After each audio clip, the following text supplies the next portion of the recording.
কি মাছ? আরে মামা কি মাল হয়েছে যে পাচ্ছে বাজারে? আসেন আসেন, ওই পাশের দাদা, ওই পাশের দাদা। এই যে আরো বড় হইতো না?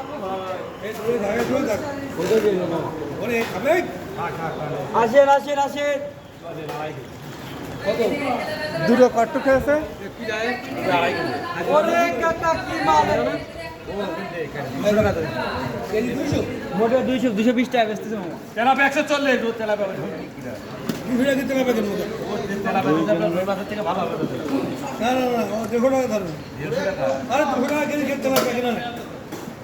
ওরে কাকা কি মালে? আড়াই কেজি আসলে আড়াই কেজি।